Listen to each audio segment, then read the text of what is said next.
Hello, everyone. My name is Jeba Edmonds, and welcome back to the Cultural Curriculum Chat podcast.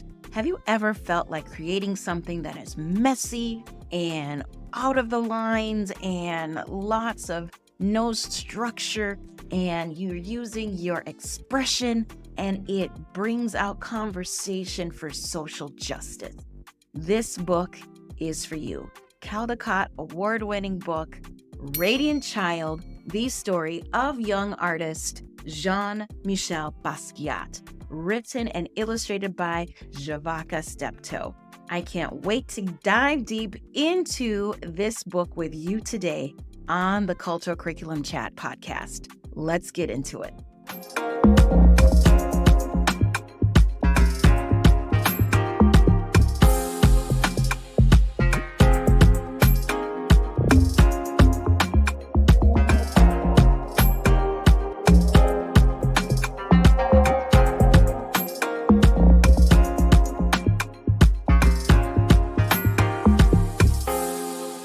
Radiant Child by Javaka Steptoe gives you the life and tribulations of modern artist, the late Jean Michel Basquiat.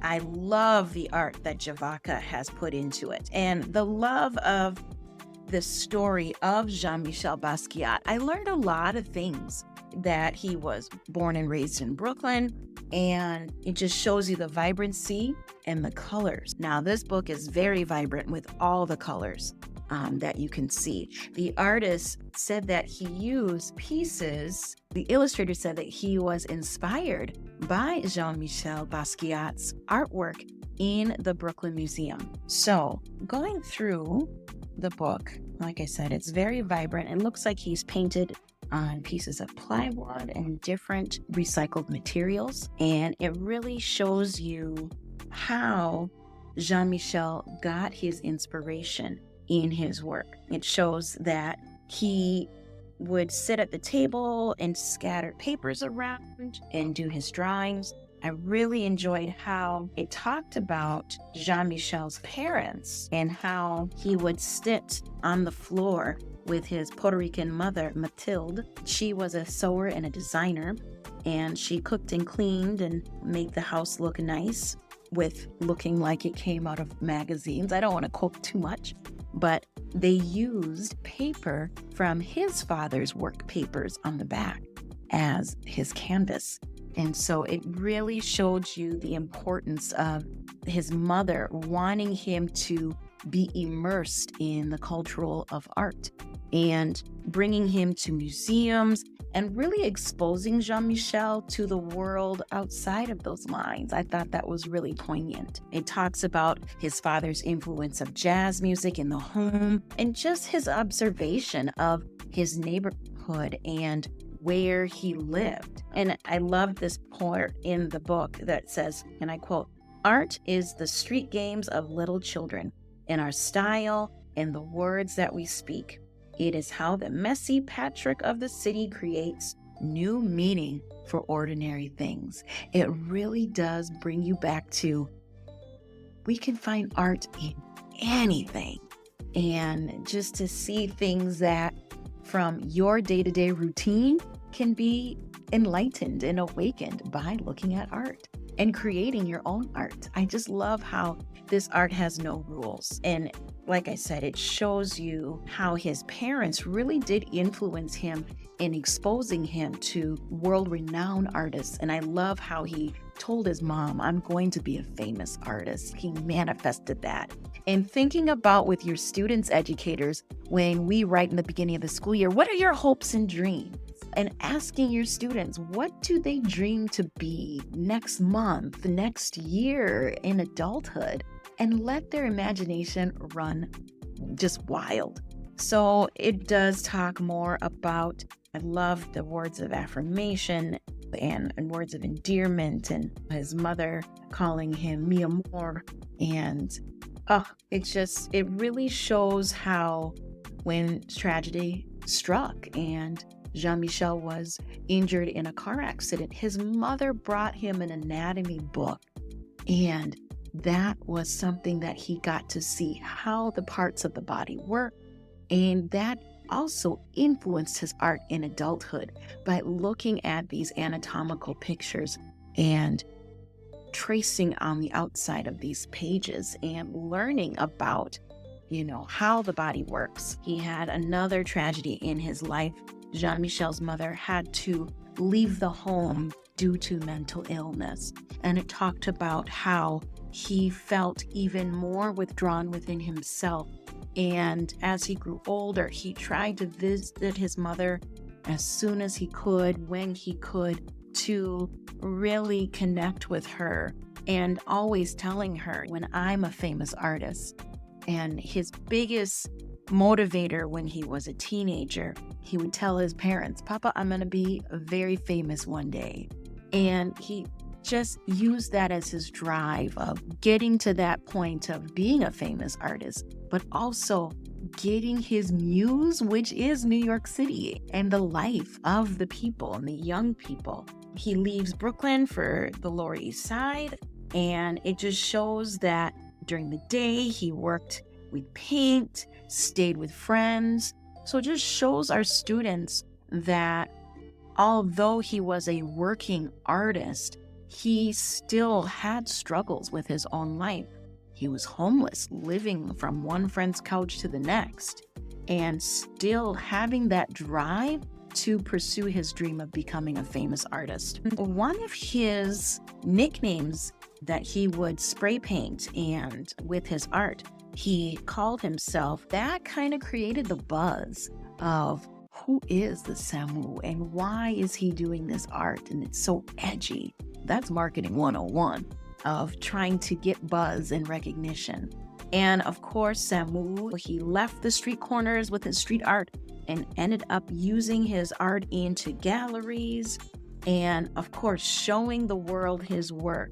And just to show the beauty inside those lines. What I also wanted you to think about while you're reading this book, always educators and home readers, read the author's note and read about why he decided to create this book for all of us to learn more about Jean Michel Basquiat. I love how he talks about his own art was his voice, which he used to speak on his own, how he used his voice.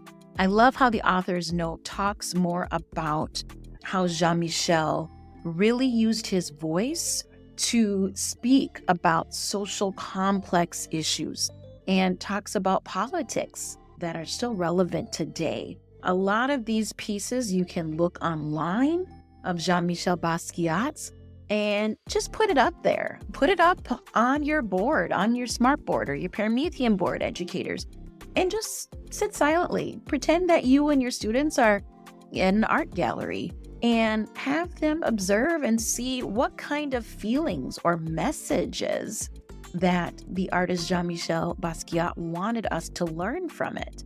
And you would have so many interpretations and so many cool reactions to his piece, I think would be really exciting. Jean Michel, like it says in the book, an artist among artists, never doubts one line, creating from a soundtrack that is all his own. And as you can see, he's got crowns above famous African-American athletes. He always wanted to highlight the contributions of other African-Americans in our history. And he described himself as a radiant, wild, and genius child. And in his heart, he always had this big motivation to do great things, and he sure did. So with that in the hands of his work, he still would visit his mother despite of all of her trials and tribulations to solidify that their dream came true, that he was that famous artist that he said he would be. Jean Michel Basquiat lived a really short life, and he passed away in 1988 at only 27 years old. It really does show us as educators, when you are working with your students, you can share that he did have struggles with his mental health, but you don't really need to go further into that discussion. I think you need to really think about it when it is developmentally appropriate with your students. I really love for you to highlight the symbols that you would see in his work. There's 3 real famous symbols that Javaka points out in the book. The crowns that he would draw represent so many things, such as power or strength. He would give crowns to others in his artwork as a sign of respect. So when you are doing these slideshows of Jean Michel's work, see if the kids can be like a little Easter egg hunt and see if they can find these 3 major symbols. The crown, let's see if they could see the eyes, if there's any eyes in the artwork. That represents seeing or understanding the past or the present. And cars and trucks or airplanes, that symbolized his childhood and that car accident that had him badly injured as a child.